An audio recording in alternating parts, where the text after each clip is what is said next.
Assalamu alaikum everyone. I am Samiha Jubaidar from CSC Department. I am from Group 17. Our research project is about academic research paper text summarization using NLP. I am starting from the introduction part. Text summarization is the process of condensing a large piece of text, such as an article, document, or book, into a shorter version while retaining its most important information and main ideas. The goal of text summarization is to provide a concise and coherent summary that captures the key point and main concepts of original text.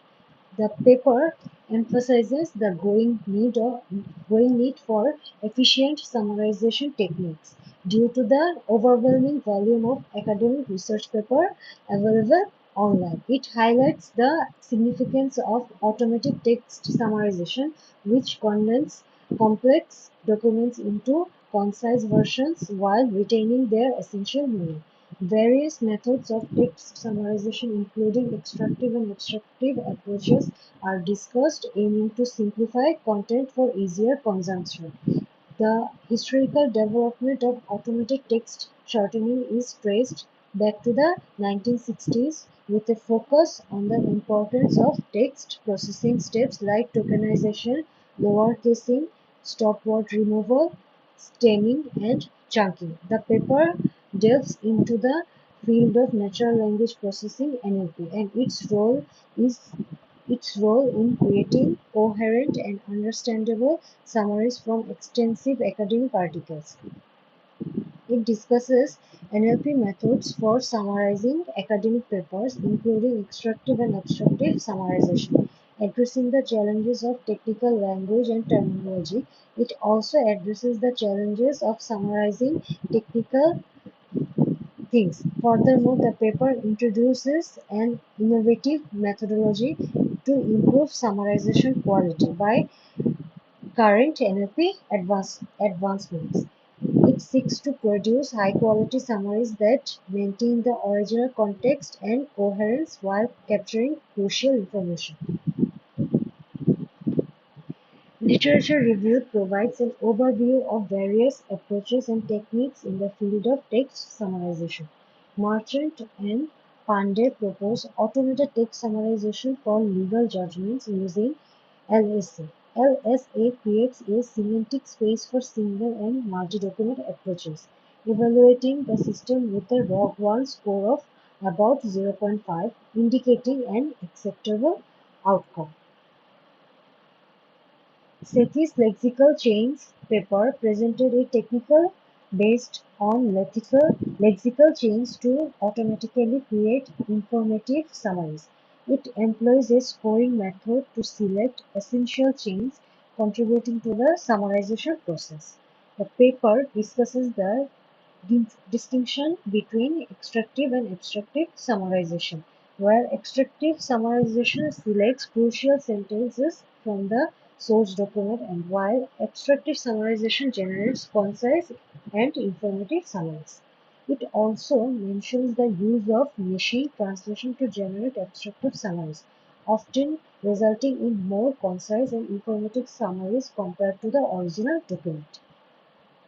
Prakash's Spatie-based system study implements the Spatie library for summarization, considering factors like sentence length, essential words, and sentence position to rank and select sentences for creating informative and concise summaries. Moreover, the PBL approach is discussed as a teaching method for NLP. It involves students in real-world problems such as summarizing large text collection using NLP techniques including topic modeling, machine translation, and sentence scoring. In summary, the literature review provides insights into various methods and approaches used in the text summarization, including LSA, lexical chains, and the combination of extractive and abstractive techniques, highlighting their effectiveness in producing informative and concise summaries. That's all for me. Thank you.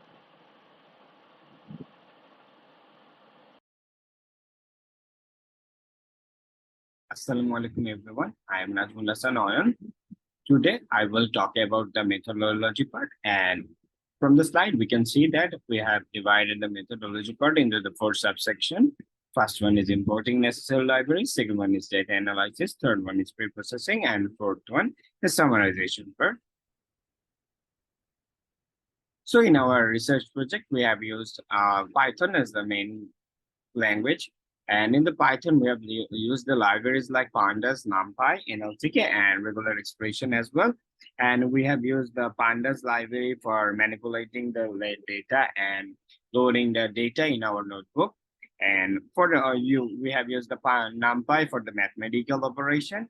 And for the NLTP task operation, like removing stop words and performing the necessary thing, we have used the NLTK. And for matching the keywords and other stuff, we have the regular expression to find the similarities between the sentence and have matched the URL with that. Now here comes the data analysis part. Actually, majority of the power in our data set, majority of the propagation from the data set is from the United States, followed by the UK and Canada. And if we see the publication trends, a decrease in annual publication, and we can see that from the 2022, 2023. And in the author, this actually in 2020, when 8,000 articles were written, where the most articles were published annually, and with 7,000 articles being produced in 2021, 6,000 articles in 2022, and 50,000 articles in 2023 as well. Now we will talk about the pre-processing side. So in the pre-processing section, I will start with the tokenization part. Actually, tokenization is the process of breaking up text into tokens, and token in this context can be words, characters, or subwords as well. Tokenization classifies the input text as words, characters, and subwords. And in the word embedding section, word embeddings refer to the transformation of textual data into numerical values, where various numerical representation can be assigned to the same text. Word embeddings are also a sort of word representation that enable words that sound alike to have identical presentations. To embed words, Globe we have used in our project, that is an unsupervised learning system used to generate word vector representation. And in the removing noise section, we have actually used the for processing the text faster. We have used the Python libraries for the detecting Python libraries and RE for detecting the special characters, numbers, or URL. That's it. And stop words removal here comes. And in the stop words, actually, stop words are the most common term in any language we have used so far. And it's actually in the stop words, we can find articles, preposition, pronouns, and conjunctions. And if we summarize that from articles, conjunctions, and pronouns, actually it often don't add that much information to a given text. And from some of the English stop words, there's the article like the and conjunctions and integration like so, what, but, therefore. So stop words are common in all human language. We eliminate the low-level information from our text by removing the sentences and enabling us to focus on the vital words. And after stop words removal in this section, here comes the vector representation as well. So we all are familiar with the vector when we have seen in the physics and other mathematical options, we have used vector. And in our project, we have used the vector. Actually, vector representation of text, actually, it's longer than a word, relate to encoding a series of words, strings, or sentences as a vector in high dimensionals. In the vector representation, we have used the vector to use the mathematical performance for upcoming calculation as well. Actually, this vector representation is commonly used in problems like text categorization, emotion analysis, and machine translation, where the input is usually a sequence of words or phrases rather than a single word. So we actually use the vector to sum up. We have actually used the vector in the words and chunks or sentence to perform the mathematical operation on the upcoming section. And from the vector part, after the here comes the similarity matrix. It actually calculating the use the cosine similarity of the publication for ranking. And cosine similarity is actually measure the how similar the in between them. And it also computes the cosine of the angle from the of the two vector that we have used the vector representation part. And cosine similarity also used to determine the similarity of phrases. Sentence with the most similarities will be given priority and will rank them according before the sum.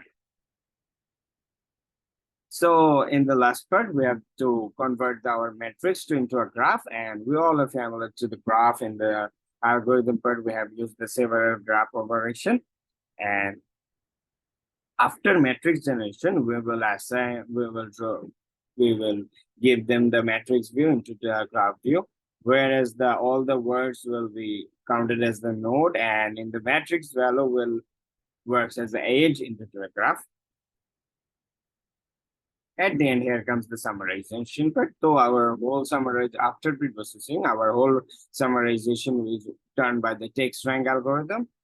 To define the text rank algorithm, actually it works like the page rank algorithm. So let me define first the what is page rank algorithm. In a website, the all of the web page are that not much important. Pages in terms of importance, page to page varies, and if page rank algorithm actually summarize or give a sorting presentation of the web page according to its importance. So in our project, we have used the text rank algorithm as the same way. And text rank algorithm is actually extractive and unsupervised summarization method, ranking sentence rank based on the similarity score.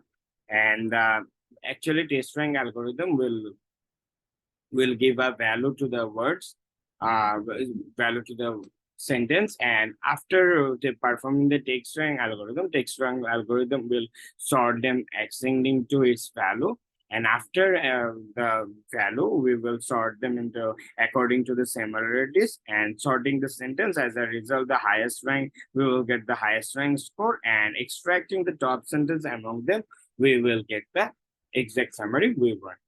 Thank you everyone. That's from my side.